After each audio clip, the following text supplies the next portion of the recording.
السلام عليكم ورحمة الله، أهلا وسهلا فيكم في فيديو جديد.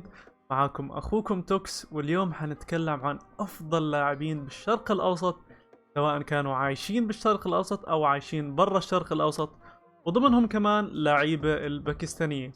بس برجو يعني رجاء كبير من اللاعبين اللي ما حطيت أساميهم أو اللي أنا ما بعرف عنهم ما يزعلوا مني او ما يتحسسوا من هذا الموضوع، لان اذا انا ما حطيتك في الليسته هاي بكون انا ما بعرف عنك، ما بعرف تفاصيلك، ما بعرف او خبرتي يمكن ما احتكيت فيك، ما قرأت عنك. فاعذرني اذا انت لاعب ممتاز وانا ما حطيتك. اعرف انه الموضوع مش شخصي، ولكن هذا وجهة نظري انا، وهذا رأيي انا بافضل لعيبة بالشرق الاوسط. طبعا طريقة هذا الفيديو حتكون عبارة عن اول اشي حاعرض لكم علم. مثلا خلينا نفترض اول شيء حيطلع مثلا علم الاردن، بعدين ححط اللعيبه الاردنيه، بعدين احط مثلا علم العراق، احط بعده اللعيبه العراقيه، بعدين ححكي عنه تفاصيله، عمره، وين بيلعب، شو دوره، شو البطولات اللي شارك فيها، شو اقوى اشي عنده، يعني بشكل عام عن اللاعب نفسه. وهيك حيضل ماشي لل 27 لاعب. حيكون شوي فيديو طويل، ولكن ان شاء الله يعني يعجبكم انتو، ان شاء الله اللعيبه نفسهم الموجودين يستفيدوا. لعل وعسى يعني شفتهم منظمه او فريق سواء محلي او قاري او عالمي ياخذهم عندهم اذا حبوا يعملوا فريق الاحلام. انا بالاخير هذا هدفي من هذا الفيديو، انه هذول اللعيبه يلاقوا فرق، لانه معظمهم بيلعبوا فرق مكسات او مش فرق منتظمه، مش فريق الواحد يعني بيقدر يشوفه ببطولات. فان شاء الله هذول اللاعبين يكسبهم، او فرق منظمات عالميه تكسب وجودهم معاهم بمنظمتهم او فريقهم، وان شاء الله بنتمنى لهم التوفيق كلهم جميعا. وانا بفتخر انه عندنا لاعبين بهذا الطراز في الوطن العربي. لا تنسونا طبعا باللايكات والسبسكرايب، واذا عجبكم هذا الفيديو او ما عجبكم اتركوا لنا بالتعليقات شو رايكم العام بهيك فيديوهات. واذا في عندكم لاعب معين نسيت انا احطه، او يعني برايكم انه لاعب ممتاز عندكم تفاصيله، اكتبوا بالتعليق، وان شاء الله اذا انا عملت فيديو تاني بحط هذا اللاعب بالفيديو. يعطيكم الف عافيه واستحملونا لانه الفيديو شوي طويل ومشاهده ممتعه.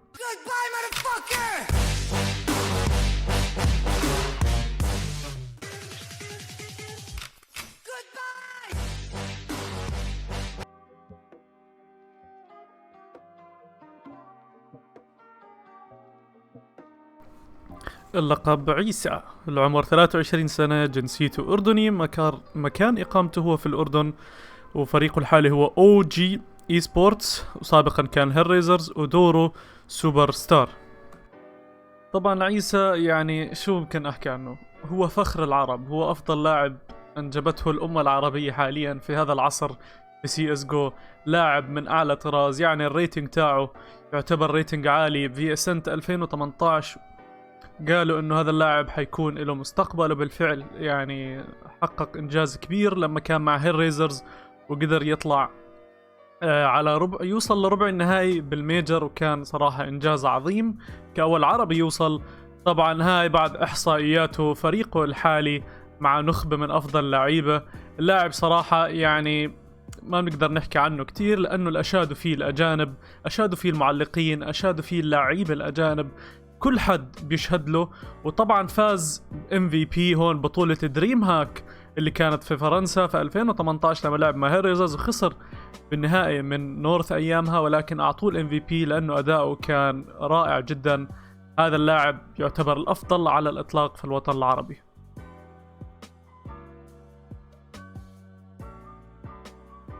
اللقب عركوز، العمر 21 سنة، جنسية أردني، مكان الإقامة كان بالأردن ولكن حاليا انتقل إلى أمريكا. فريقه الحالي كان يلا إي سبورتس، انتقاله إلى أمريكا طبعا خلاه يطلع من الفريق. دوره هو هجومي أو انتري. طبعا هذا لاعب ممتاز جدا. بداياته زي بدايات عيسى وزي بداية كل لاعب أردني بينجح، كانت في فريق سي 5 الأردني، وسافر أكثر من بطولة معاهم، يمكن PLG جراند سلام ب 2018. أبهرنا بلعبه صراحة، ولكن هي كانت فترة قوته لما دخل على فريق يلا اي سبورتس، يعني الستاتستكس والريتنج عنده اوريدي عالي. بداياته كان لما تأهل على الصين من خلال بوابة دبي، لما فازوا على عدة فرق وخسروا بالأخير من فريق تركي، ولكن قدروا يتأهلوا وراحوا على الصين. وصراحة هاي كانت انطلاقة عركوز. اللاعب ممكن نحكي عنه انه مستواه ثابت، انتري بيلعب بدون خوف، بثقة عالية جدا. كان اول فتراته ما كان بهذا المستوى، ولكن مع مرور الايام صراحة ابهرني وابهر الجميع، وشارك بطولات كتيرة منها بالهند ومنها WSG، ومنها يعني صراحة اكتشفنا موهبة رائعة من الأردن. وخسارة إنه يعني انتقاله لأمريكا يمكن وقفه عن يكون موجود عندنا بالشرق الأوسط، ولكن نتمنى له التوفيق، والله وفقه لاعب ممتاز جدا.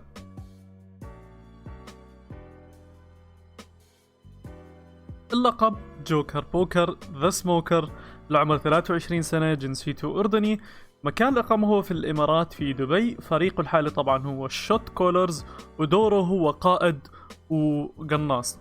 طبعا جوكر يعتبر من أفضل اللعيبة الأردنية عندنا هون في الإمارات، ولاعب بيلعب باستمرار يوميا، كثير أكتف، كثير فعال بالخليج، ممتاز. الأوب عنده صراحة ولا أروع، خبرته عالية جدا، حكم انه لعب اكثر من بطولة، منها واهمها هي بطولة PLG جراند سلام لما واجهوا G2 باول مباراة، وكانوا شوي وحيغلبوهم، كان 14-12 بتذكر، وعملوا كامباك. صراحة هذا اللاعب ممتاز، خبرته عالية، هادي، بنفع ليدر، بنفع سبورت، ممتاز جدا، واحد افضل لعيبة عنا بالامارات.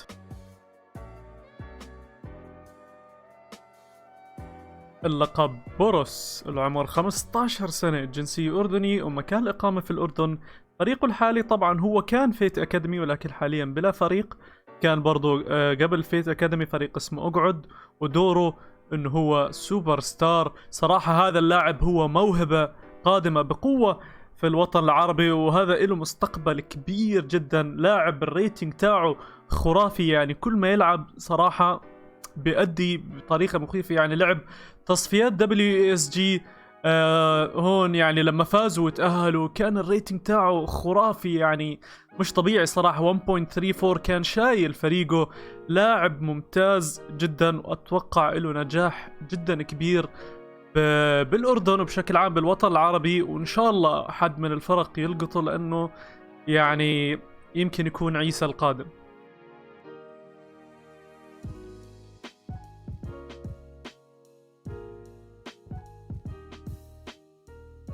اللقب جوكر، العمر 23 سنة، جنسيته لبناني، وعايش بلبنان.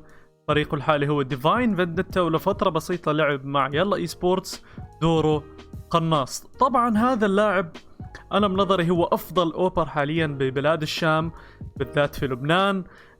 طبعا لعب مع يلا اي سبورتس تصفيات الصين لما اجى معاهم مع دبي، لانه في لاعب ما قدر يجي اللي هو ريمايند، ولما اجى هون قدر يفوزهم. صراحة كان اداؤه مبهر، لاعب له مستقبل كتير ومستقبل كبير.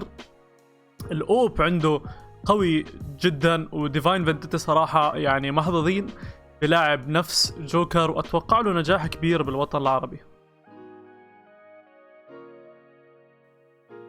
اللقب جابس، العمر 23 سنة، جنسيته لبناني، ومقر إقامته هو لبنان. فريقه الحالي هو ديفاين فندتا، ودوره سوبر ستار. طبعا جابس أنا بنظري هو أفضل لاعب أو من أفضل اللعيبة حاليا في لبنان بشكل عام.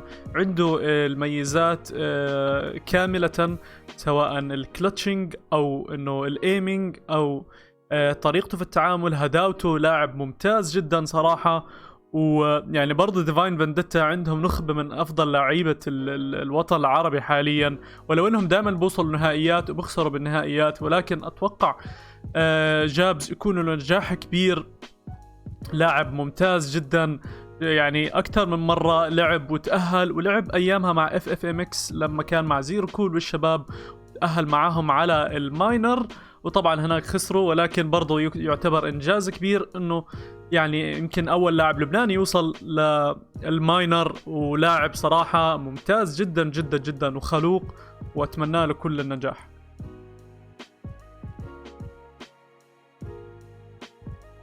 اللقب مويسيكيو، العمر 27 سنة وهو متزوج وأب، جنسيته لبناني وعايش في أستراليا.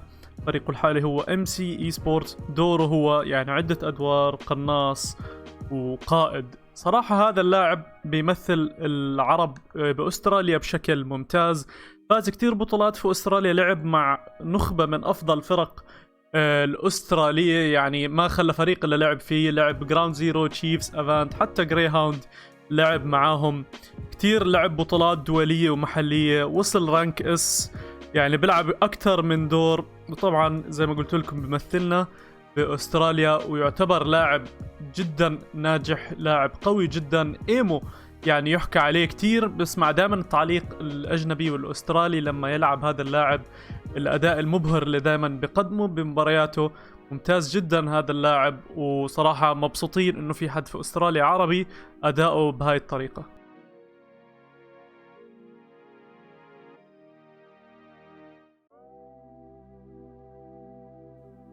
اللقب إجرام، العمر 25 سنة، جنسيته عراقي وعايش بالإمارات في دبي. فريقه الحالي هو شوت كولرز، سابقا كان في فريق النصر اي سبورتس، ودوره هو قائد وداعم، وبيلعب عدة أدوار. وصراحة هو من أفضل اللعيبة الحاليا موجودين بالإمارات، ولاعب قديم جدا.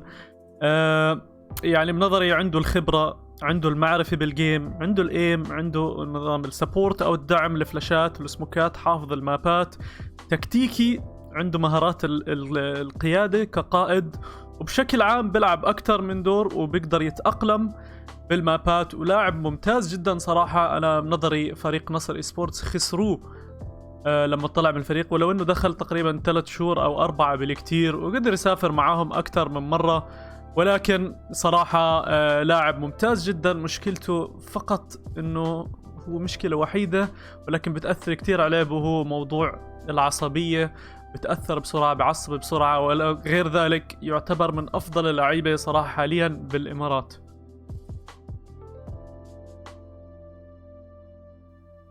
اللقب زاترا، العمر 18 سنة، جنسيته عراقي وعايش بالأردن. فريقه الحالي هو رمضان بيك، ولو انه يعني اكثر الفترات بيلعب فرق ميكس، ودوره هو سوبر ستار.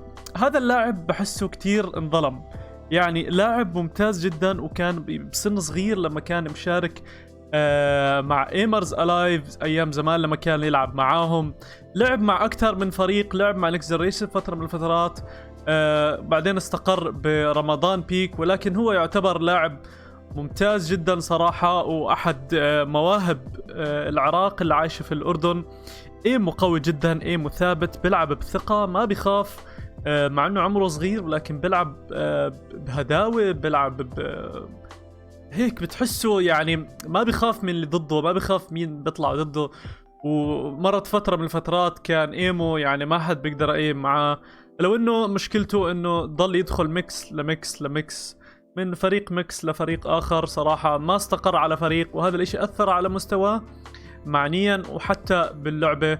ولو انه هذا اللاعب ممتاز جدا، واتوقع له نجاح اذا لقى فريق يستقر فيه.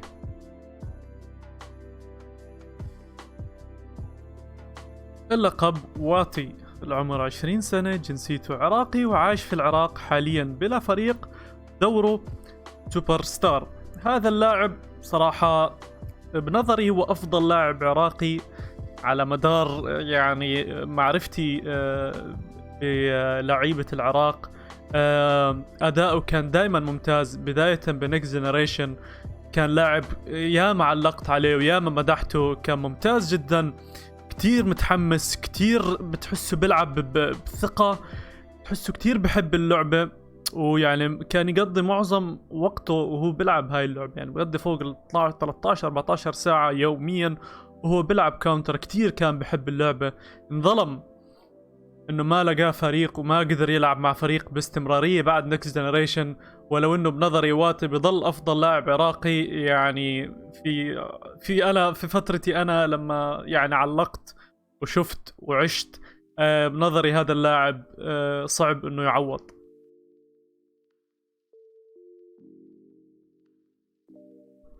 اللقب بيبو، العمر 18 سنة، جنسيته عراقي وعايش في إيطاليا، ما عنده فريق حالي وهو دوره سوبر ستار. طبعا بيبو بداياته أنا بالنسبة لي كانت لما لعب تصفيات البي ال جي اللي كانت أونلاين، وقدروا يوصلوا أيامها على النهائي تاع التصفيات. كانت تصفيات بلاد الشام وشمال أفريقيا، وخسروا بالنهائي ضد فريق اسمه جوتشي اكس دي، اللي لما اجوا كان معاهم سكريم ودوك. كان أداؤه مبهر صراحة، عجبني أنا من أيامها. وهو لاعب عراقي ومقيم في إيطاليا، بيلعب FPL تشالنجر، ويعني يطمح إنه يوم من الأيام يوصل للFPL، وأنا أتوقع إنه قادر بحكم عمره الصغير ويعني مستواه الرائع صراحة. ايمو ثابت، مستوى ثابت، ايمو خرافي، لاعب ممتاز جدا، قوي وبيلعب بثقة، وأنا أتوقع له إنه يوصل بعيد طالما انه حد يلقطه. لو انه يعني بشكل عام ايطاليا مش كتير معروف بسي اس جو، ولكن ان شاء الله خلال الاونلاين واذا قدر يوصل FPL انا اتوقع انه يوصل اللي وصله عيسى.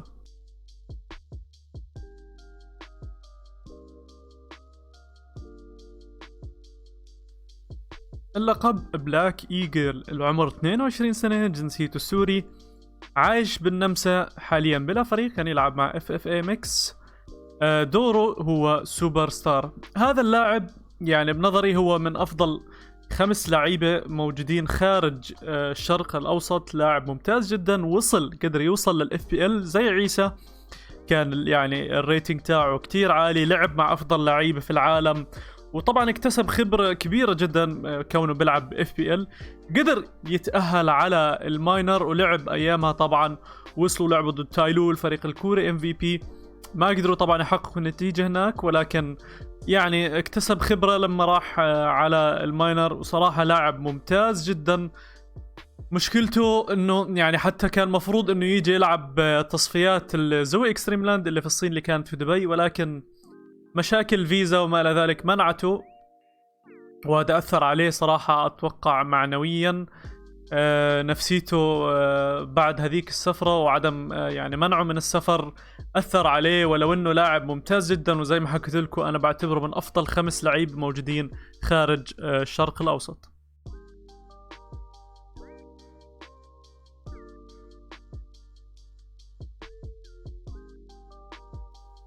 اللقب بينجو، العمر 19 سنة، جنسيته مصري وعايش بالسعودية، فريقه الحالي هو كوكودريلوس، ودوره طبعا هو سوبر ستار، واحيانا بيلعب قناص. طبعا هذا اللاعب يعتبر من افضل لاعيبة مصر، ولو انه يعني السين المصري صار له فترة من ايام انوبس يعني بطل هذا السين الحيوي، ولكن هذا اللاعب ممتاز جدا، قدر يوصل رانك جي على ESEA، ولاعب مستواه ثابت، بيلعب ليفل عالي، بحكم انه دائما بيحتك بالفرق الاوروبية ودائما بتدرب مع فريقه. هذا الاشي بيحسن من مستواه وبيحسن من ادائه ومن عقليته. لاعب ممتاز جدا، واتوقع له نجاح كبير مع فريقه. بدهم شوية وقت، ولكن اتوقع انهم يوصلوا ويكونوا احد المنافسين دائما توب 3 بالشرق الاوسط.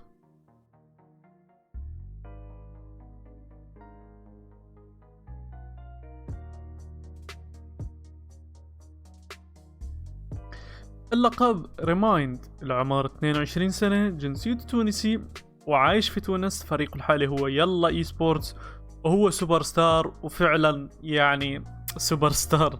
هذا اللاعب نظري يمكن انا بصنفه صراحة بعد عيسى وبلاك ايجل، بصنفه وراهم، بيجي وراهم على طول، ولو انه حاد يكون حتى بمستوى بلاك ايجل واعلى.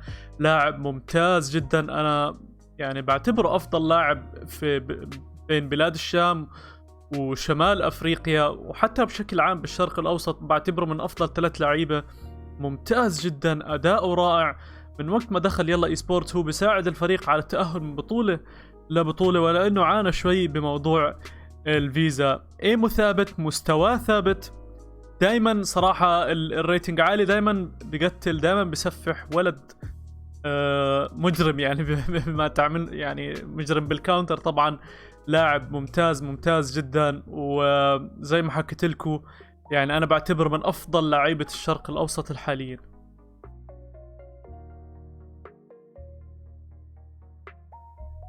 اللقب كرمبزي، العمر 29 سنة، كان أكبر لاعب موجود بالليستة، جنسيته تونسي، مكان الإقامة صراحة ما عندي علم، فريقه الحالي ما عنده أي فريق حاليا، كان يلعب مع فريق اسمه هاي بيرفورمانس، فريق تونسي. دوره طبعا بيلعب عدة أدوار، منها كلتشر، منها داعم، منها قائد. لاعب ممتاز جدا، يعتبر من أفضل لاعبي التوانسة اللي موجودين. لاعب قديم جدا، بيلعب من يعني صراحة مش عارف من أي سنة، ولكن يعني شوف هون تاريخه من 2016، داخل بطولات كثيرة، ممتاز جدا، ايمو عالي، ايمو قوي، ثابت، مستوى رائع، دائما بيقتل بالماب، وصراحة تفاعله ولعبه دائما مع الفرق الأوروبية واللاعبين الأوروبيين حسن من أدائه ومن مستواه، وطبعا وصلوا لأكثر من فريق. يعني شوفوا فترة من الفترات لعب مع ليميتلس، لاعب ممتاز جدا، ولو انه عمره يعني كبير شوي بالسن، ممكن ايامها حتى قبل لما كان صغير كان افضل واقوى، ولكن ما زال واحد من افضل اللعيبه التونسيين.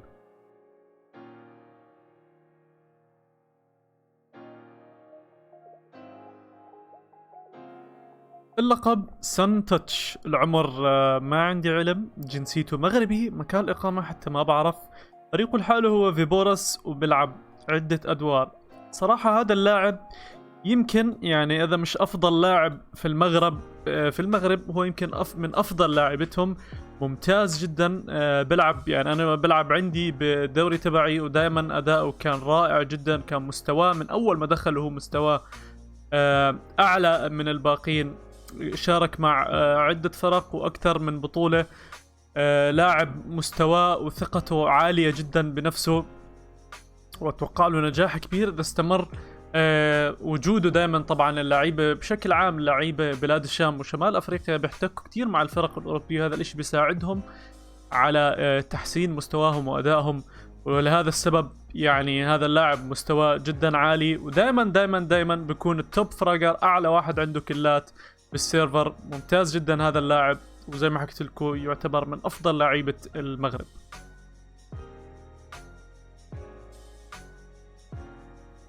اللقب جون كيوتي ما بقدر احكي اسمه وما اضحك.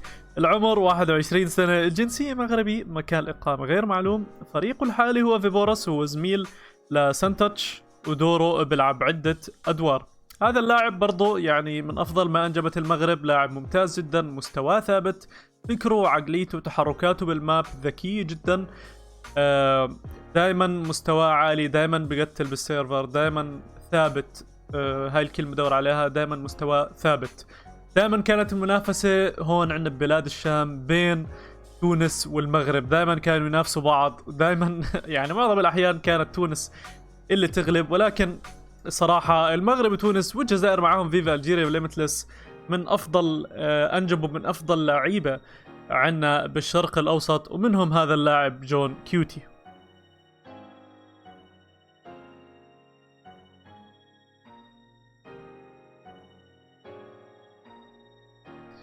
اللقب نامي، العمر 22 سنة، الجنسية إماراتي، وعايش بالإمارات، وطبعا فريقه الحالي هو نصر إي سبورتس، ودوره هو قناص. وشو قناص؟ من أفضل القناصين والأوبرز عندنا في الوطن العربي، مش فقط في الوطن العربي بل في آسيا، وأشاد فيه الكثير من المعلقين والناس اللي تابعوه إنه واحد من أفضل الأوبرز في آسيا. وبالفعل صراحة لاعب ممتاز جدا، وياما أنقذ فريقه نصر إي سبورتس بكلات كانت مهمة جدا. تحركاته بالماب، تمركزه، سرعته بالأوب، لاعب صراحة يعني لا يعوض. ونصر إي سبورتس طبعا محظوظين بوجوده معاهم، ولو انه مشكلته الأساسية انه شغله أحيانا ما بيسمح له انه يلعب بالكمية اللي بده يلعبها، ولو انه لاعب زي ما حكينا قناص لا يعوض، وبعده صغير وعنده مستقبل واعد. انا يعني كان اتوقع انه لو اجت له فرصة وقدر يسافر فيها كان يجب استغلالها، ولكن بحكم انه اماراتي وعايش بالامارات فوضعه ممتاز وبينه وبين عيلته، فبالنسبة له هذا اهم من اللعب، ولكن يظل من افضل القناصين بالشرق الاوسط واسيا.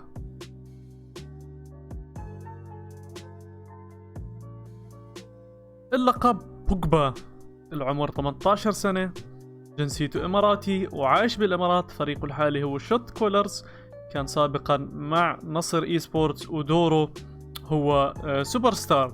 طبعا بوجبا لفترة يعني لفترة كبيرة ولا زال واحد من أفضل الإيمرز، أو يعني عيانهم قوي جدا بالخليج وبالشرق الأوسط بشكل عام. اكتسب خبرة كبيرة لما دخل فريق نصر إي سبورتس، فترة ما كانت طويلة، ولكن دخل هو وإجرام واستفاد هم الاثنين خبرة كبيرة لأنهم احتكوا وسافروا عدة بطولات. طبعا هو زميل لإجرام وبيلعب مع إجرام من تقريبا 2 أو 3 سنين، فكتير استفاد من إجرام، خبرة إجرام، وهو لاعب ممتاز جدا. مشكلته يعني أحد مشاكله هو إنه ما بتحسه بتحمس، لاعب مش حماسي، لاعب كتير رايق، ولو انه يعني هاي احيانا بتكون يعني ايجابيه، احيانا بتكون سلبيه، ولو انه زي ما قلت لكم واحد من افضل الايمرز على الاطلاق، اكيد بالامارات وبالشرق الاوسط بشكل عام.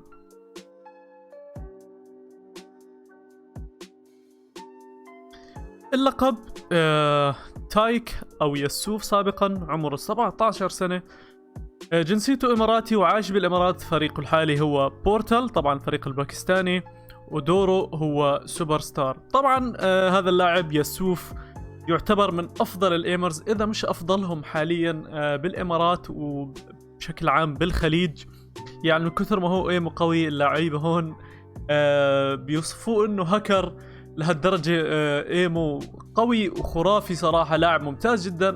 مشكلته الأساسية انه تنقصه الخبرة بالماب من ناحية تكتيكية، فكتير بيعتمد على ايمو، ولو انه احيانا اذا ايمك كتير قوي هذا الاشي بعوض عن كتير اشياء، ولكن بتكون نقطة ضعف بفرق. طبعا بدايته كان مع فريق اسمه فراجرز، وقدروا يغلبوا نصر بطولة صارت بدبي اسمها انسومنيا، وبعدين طبعا لعبوا تصفيات WSG وقدروا يفوزوا على RVN بالنهائي، وكان الفضل يعود إلى هذا اللاعب. الأداء يعني مستواه الخرافي اللي قدمه بالبطولة بشكل عام، ويعتبر زي ما حكينا واحد من أفضل ايمرز بالخليج.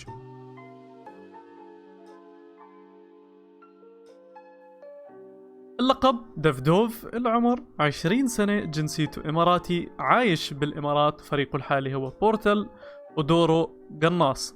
طبعا دفدوف هو أخو يسوف الكبير، وبيلعبوا مع بعض يعني من نفس البيت وبنفس الفريق، ومعظم البطولات بيشاركوا مع بعض، وهو يعتبر من يعني أفضل 3 أوبات عنا بالخليج. مستواه قوي لدرجة إنه حتى يعني هو أخوه كتير بيحكوا عنهم هاكرز، تخيلوا أي درجة بيحكوا عنهم هاكرز أونلاين، يعني لأنهم فجأة طلعوا على الساحة يعني قدموا مستويات رائعة صراحة. هم هو وأخوه طبعا يسوف اللي شفتوه قبل شوي. بداياته كانت يعني PLG جراند سلام تصفيات الخليج، لما لعب مع فريق اسمه MYF، خسروا أيامها بالنهائي ضد بلود اللي هم كانوا شوت كولرز، إجرام وبوجبا وما إلى ذلك. بعدين طبعا دخل بورتال ولعب مع فراجرز، وتأهل مع أخوه على WSG اللي حتكون بشهر 3 إن شاء الله. أوبر قوي جدا، هداوته، روقانه، خبرته أعلى شوي من أخوه، بفهم الماب أكتر منه، تحركاته، حفظه للمابات والسموكات. هذا اللاعب له مستقبل واعد بالخليج بشكل عام.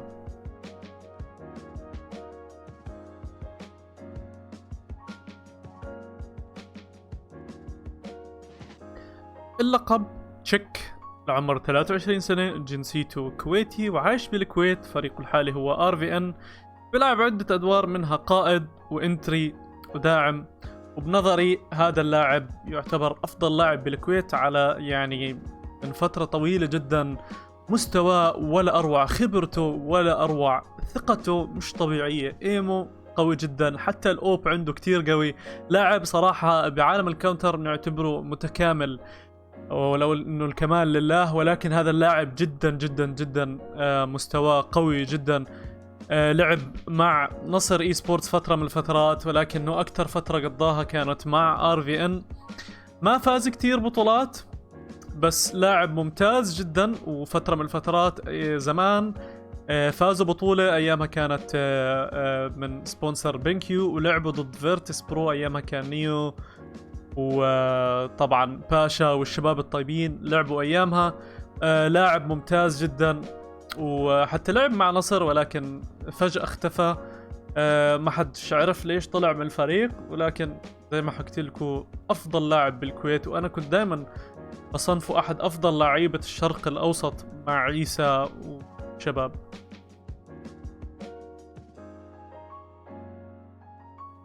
اللقب فيروس أو VRSS. العمر 24 سنة، كويتي وعايش بالكويت.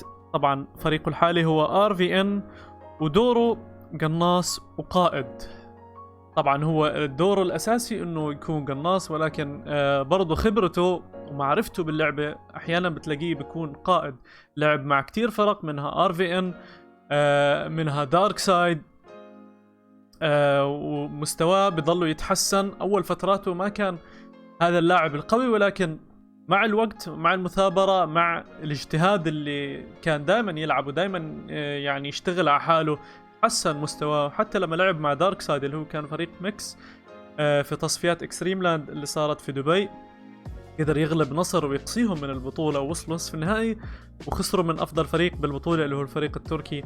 لاعب ممتاز جدا، خبرته عالية جدا، وعنده عقلية الجماعية، عنده عقلية اللاعب اللي بتحب يكون معاك بالفريق، لأنه صراحة هادي، هيك تعامله حلو، أسلوبه حلو بالحكي، فهمان اللعبة.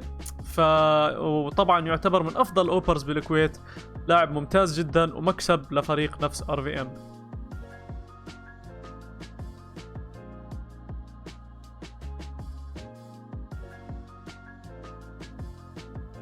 اللقب ويز. العمر 21 سنة، جنسيته سعودي، عايش بالسعودية وبلعب مع فريق RVN، ودوره هو سوبر ستار. طبعا ويز يعتبر من واحد من أفضل الإيمرز بالخليج، ولا شك أنه أفضل إيمر في السعودية. صراحة خبرته عالية جدا بحكم أنه لعب كتير بطولات وبحتك كتير مع الأوروبيين، لأنه دائما بيلعب مع الأوروبي. السعودية بينجهم بسمح لهم أنه يلعب مع الأوروبية، فمستواه دائما عالي، ودائما بيلعب مع فريق RVN أونلاين ضد أجانب، فعشان هيك بتلاقي مستواه بيرتفع دائما مع كل مشاركة بيشاركها، مع كل بطولة. فترة من الفترات لعب مع فريق فيت، وكانوا على وشك يغلبوا فريق نصر بالنهائي تاع دريم هاك، بس خسروا. وبعد هيك طبعا ضلوا يلعب مع RVN، وطبعا خسروا آخر فترة ضد كامل رايدرز اللي هم الفريق اللي يعني ممكن تحكي الإماراتي اللي شفنا اللي تكلمنا عنهم قبل شوي، اللي هم دفدوف ويسوف. ولكن هذا اللاعب صراحة موهبة سعودية، أنا يا ريت إنه يضل يلعب بطولات كثير، لأنه عن جد مستقبل واعد. الريتنج تاعه بتكلم عن حاله صراحة، ريتنج كثير عالي، زي ما تشوفوا كل ألوانها أخضر. لاعب ممتاز، وأتوقع له نجاح كبير إذا استمر على هذا المستوى.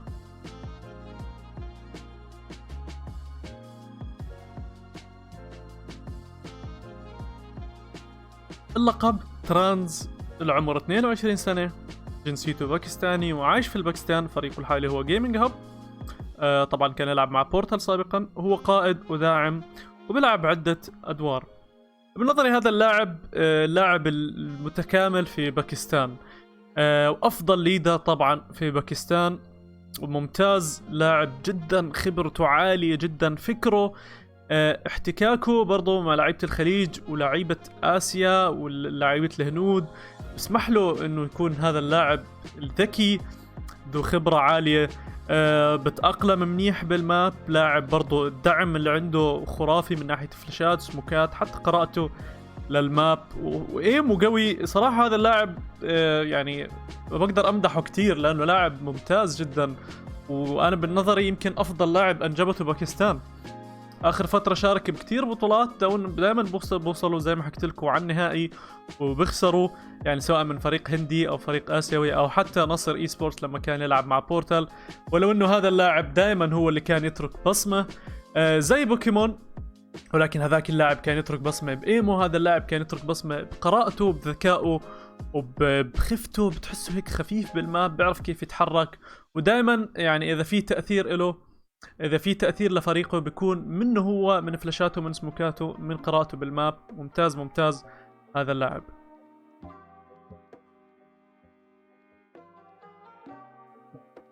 اللقب بوكيمون، العمر 21 سنة، جنسيته باكستاني، كان إقامته في الباكستان، فريقه الحالي هو بورتال، ودوره طبعا سوبر ستار. هذا اللاعب يعتبر أفضل ايمر في باكستان، ولاعب مستواه وايمو خرافي جدا. بحتك كتير مع لعيبة الخليج بحكم انه بيلعب عندي بالدوري مع بالماستر اللي هو قسم فقط المدعوين، و كتير بستفيد من لعيبة الخليج، بكتسب من خبرتهم لما دائما بحتك مع لعيبة نصر ولعيبة شوت كولرز وما إلى ذلك، وار في ان حتى. فهذا حسن من مستواه وأدى وصلوا لهذا المرحلة اللي وصلها. لعب مع كتير فرق وشارك بعدة بطولات برضو، يعني معظم البطولات اللي بشارك فيها دائما بوصل وبيلعب ضد نصر بالنهائيات، فدائما بيخسروا من نصر. ولكن هذا اللاعب دائما هو اللي بتحسه بترك بصمة. لاعب ممتاز جدا، وزي ما حكيت لكم يعتبر الأفضل بالايم في باكستان.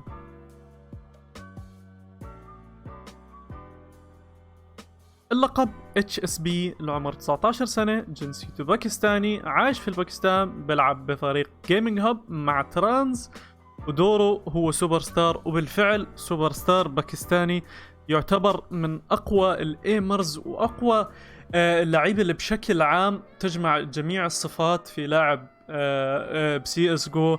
ممتاز جدا، بيلعب بحماس، بيلعب بقلب. انا شفته بيلعب لما اجى تصفيات الصين، مش السنه الماضيه اللي قبلها، لما اجى هون كان يصرخ وينفعل ويتحمس. بحياتي ما شفت لاعب بيلعب هيك بروح نفس هذا اللاعب. كثير بدعم فريقه، كثير بشجع فريقه، دائما كان يمسك فريقه على جانب يحكي لهم، يشجعهم، يحفزهم. ايمو قوي جدا، يعتبر واحد من اعلى الريتنج مش بس في باكستان وحتى بالشرق الأوسط بشكل عام، إذا بدنا نحط باكستان معاهم. ممتاز ممتاز ممتاز جدا. برضو يعني بتشوفوا جوا الجيم بتحسوا هاللاعب في عالم آخر، بيحط الشاشة، يعني هو بلزق الشاشة تلزيق في عينه، بذكرني في زنتارس اللاعب التركي. بس صراحة هذا اللاعب HSB لاعب قوي جدا، وبنظري بضل احسن لاعب تحطه بفريقك، واحسن لاعب ممكن يعمل لك تأثير. لاعب قوي جدا، HSB له مستقبل واعد جدا لانه لسه بعمر 19 سنة.